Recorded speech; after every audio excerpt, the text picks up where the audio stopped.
حضرت عمر رضی اللہ تعالیٰ عنہ قائد خلافت ہے، بیت المقدس کا محاصرہ کیا گیا، فصیل بڑی اونچی، شہر اندر سے سیلف سفیشینٹ، حملے کا راستہ کوئی نہیں، محاصرہ طول کھینچ رہا ہے لیکن ان کے پاس رسد بھی موجود ہے، پانی بھی موجود ہے، وہ دروازے بند کر کے بیٹھے ہوئے۔ بالآخر اللہ تعالیٰ کی مشیت کا ظہور کیسے ہوا؟ ان کے کچھ علماء آئے فصیل پر، کہا دیکھو مسلمانوں، تم قیامت تک بھی یہاں پڑے رہو گے محاصرہ کر کے، ہمارا یہ شہر فتح نہیں ہوگا۔ ہاں، ایک درویش بادشاہ کے ہاتھوں یہ شہر فتح ہونا ہے، لیکن تمہارے اندر ہمیں وہ نظر نہیں آ رہا۔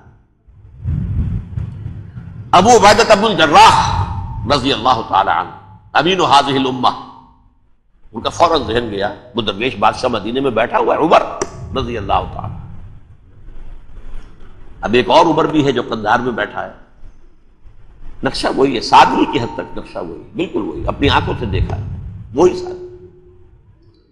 عمر اول عمر ثانی تھے عمر بن عبد العزیز۔ اب ایک اللہ کے فضل سے اللہ تعالیٰ ایدہ اللہ بنصرتہ، اللہ تعالیٰ ان کی نصرت فرمائے، دشمنوں کو ان کے مقابلے میں نیست و نابود کرے۔ انہوں نے ریکویسٹ بھیج دی کہ حضور تشریف لائیے، یہ شہر فتح ہو جائے گا۔ وہ ہے سفر تاریخی، اتنا طویل سفر، تقریباً 700 میل، ایک اونٹ، ایک خادم، ایک منزل پہ امیر المومنین اوپر بیٹھے، خادم آگے چل رہا ہے، اگلی منزل پہ خادم اوپر بیٹھا ہے، امیر المومنین آگے جا رہا ہے۔ اور جب پہنچے ہیں تو وہ باری تھی خادم کی، انہوں نے ہاتھ جوڑ دیے، حضور خدا کے لیے تم کیا کہیں گے لوگ، وہ میرا برا حال کر دیں گے، تمہیں شرم نہیں آئی؟ امیر المومنین پیدل آگے چل رہے ہیں نکیل پکڑ کر، اور تم بیٹھے ہو اوپر براجمان ہو۔ حضرت عمر فرمایا الدور دور، نہیں، باری تمہاری ہے، بیٹھ۔ اس حال میں پہنچے، اور پھر یہ کہ ابو عبیدہ بن الجراح آئے ہیں، استقبال کیا ہے تو دیکھا ہے اس حال میں چلے آ رہے ہیں، عمر نکیل پکڑے ہوئے چلے آ رہے ہیں، اور کہتے ہیں کہ کہیں کیچڑ ویچڑ تھا، جوتے خراب ہو گئے تھے، وہ بھی اتار کے ہاتھ میں پکڑے ہوئے، کپڑے تو تھے ہی پھٹے ہوئے۔ انہوں نے کہا کہ حضرت ابو عبیدہ نے، دیکھیے یہ بڑا متمدن ملک ہے، بڑا مہذب علاقہ ہے یہ، آپ ذرا حلیہ اپنا درست فرما لیں تب جا کے پیش ہم آپ کو کریں گے۔ آپ نے فرمایا نحن قوم اعزنا اللہ بالاسلام، ہم وہ قوم ہیں جنہیں اللہ نے عزت دی ہے اسلام کے ذریعے سے، کپڑوں کے ذریعے سے نہیں، دولت کے ذریعے سے نہیں۔ اسی حال میں گئے ہیں، اوپر سے انہوں نے کھڑے ہو کر نشانیاں دیکھی ہیں، اپنی کتابیں کھولی، ہاں یہ وہی ہے، اچھا لو جی سرنڈر، شہر تمہارے ہاتھ میں۔ خون کا ایک قطرہ نہیں بہا اور بیت المقدس فتح ہو۔ لیکن اس وقت حضرت عمر نے ایک نرمی یہ کی کہ یہودیوں کے لیے بھی اسے اوپن سٹی قرار دے دیا۔ یہ احسان عظیم حضرت عمر کا، اس سے پہلے یہودی آ ہی نہیں سکتا تھا، داخل نہیں ہو سکتا تھا، وہاں وہ آ کر وزٹ نہیں کر سکتا تھا، زیارت نہیں کر سکتا تھا اپنے مقدس مقامات کی۔ حضرت عمر نے یوں سمجھیے کہ تقریباً 550 برس کے بعد ان کے لیے راستہ کھولا ہے کہ ہاں تم آ سکتے ہو، زیارت کر سکتے ہو۔ لیکن یہ عیسائیوں نے لکھوایا معاہدے کے اندر، انہیں یہاں آپ آباد ہونے کی اجازت نہیں دیں گے، لیکن کم وزٹ دی پلیسز، دیکھیں، زیارتیں کریں اور جائیں۔ یہ معاہدہ حضرت عمر کا ہے رضی اللہ تعالیٰ، جو پھر خلافت راشدہ کے بعد بنو امیہ نے بھی اس کو آنر کیا، بنو عباس نے کیا، پھر جو ہمارے یہ ترکوں میں اندر خلافت آئی تو ترک خلفاء نے بھی اس معاہدے کی پوری پابندی کی۔ فلسطین میں آ سکتے ہیں یہودی، صرف زائرین کی حیثیت سے، وہاں آباد نہیں ہو سکتے۔ اب آئیے اگلا دور آیا حضرت عثمان کا دور خلافت۔ یہ ہے وہ وقت کہ اب یہود نے امت مسلمہ کی پیٹھ میں چھڑا ڈھونڈا۔ وہ کیسے؟ ایک یہودی عبداللہ ابن سبا اسلام کا لبادہ اوڑھ کر آ گیا، معاشرے کا جائزہ لے لیا، ان میں بنو ہاشم اور بنو امیہ میں جو پرانی کشاکش تھی اس کے کچھ نہ کچھ جراثیم باقی ہیں، اگر ان کو ذرا بھڑکا دے تو مسلمانوں میں انتشار پیدا ہو جائے۔ کہا یہ عثمان کون ہے؟ یہ تو بنو امیہ میں سے ہے، یہ حق تو بنو ہاشم کا ہے، خلافت ان کے پاس ہونی چاہیے، محمد کے تو رشتہ دار وہ ہے صلی اللہ علیہ وسلم۔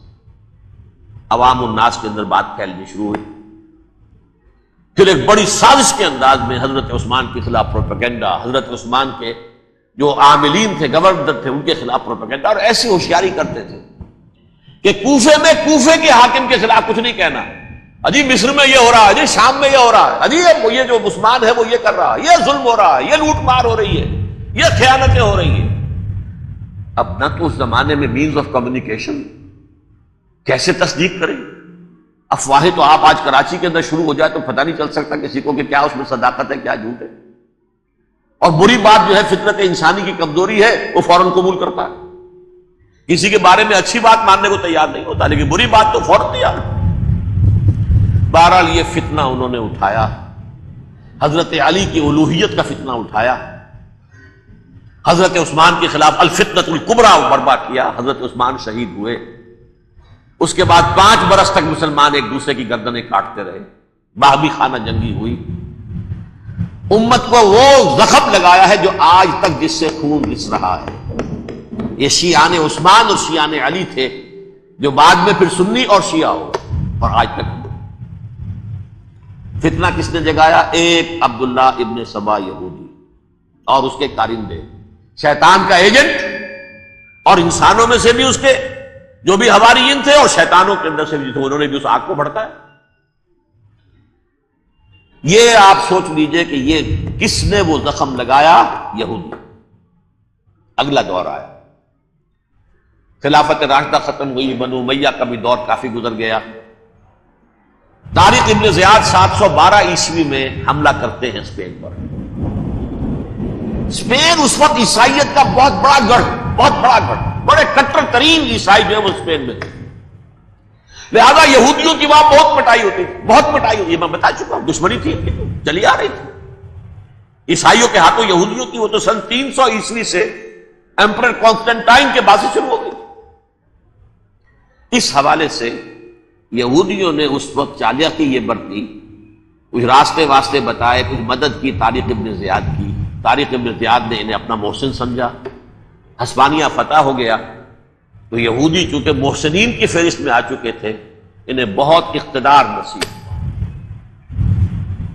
بڑی سپورٹ مسلمانوں نے دی۔ ان کے بڑے بڑے علماء جو اسی دور کے اندر پیدا ہوئے، بڑے بڑے تھنکرز ان کے اسی دور میں پیدا ہوئے۔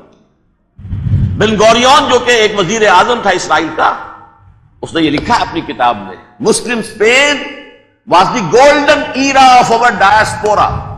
وہ ڈائسپورا جو 70 عیسوی سے شروع ہوا تھا اور 1917 عیسوی تک جاری رہا ہے، اس میں سے گولڈن ایرا ہمارا جو تھا وہ مسلم اسپین تھا، ہسپانیہ میں بیٹھ کر ہم نے عیش کیے۔ لیکن وہاں سے انہوں نے اور جو کچھ کیا، یہ تو داستان کے بہت سے گوشے ہیں، لیکن میں جس اسٹریٹ لائن میں چل رہا ہوں اس کے اعتبار سے ایک بات سمجھ لیجیے، وہاں بیٹھ کر انہوں نے اب عیسائیت کی پیٹھ میں چھرا گھونپا، پروٹیسٹنٹ مذہب پیدا کیا، تقسیم کر دیا، جیسے شیعہ سنی کی تقسیم، عبداللہ ابن سبا، رومن کیتھولک اور پروٹیسٹنٹ کی تقسیم، یہودی علماء۔ ہوتا کیا تھا؟ ہسپانیہ کی یونیورسٹیاں ہیں، کارڈووا میں ہے، ٹولیڈو میں ہے، گریناڈا میں ہے، غرناطہ، قرطبہ، تولیتلا، اور وہاں آتے تھے لوگ، فرانس سے چلے آ رہے ہیں نوجوان پڑھنے کے لیے، جرمنی سے چلے آ رہے ہیں، اٹلی سے چلے آ رہے ہیں، 3 ہی ملک قریب ترین پڑھتے ہیں سینٹرل جو یورپ کے ہیں۔ یہاں پر جو ہے وہ اسلام جو نور پھیلا رہا تھا اس سے بھی مستفیض ہوئے، جہالت کے جو ہے پردے ان کے وہ چھٹے، اس کے ساتھ ہی وہ یہودی وہاں ان کے اندر جو جراثیم داخل کر رہے تھے وہ اس عیسائیت کے خلاف بغاوت تھے جو اس وقت دنیا میں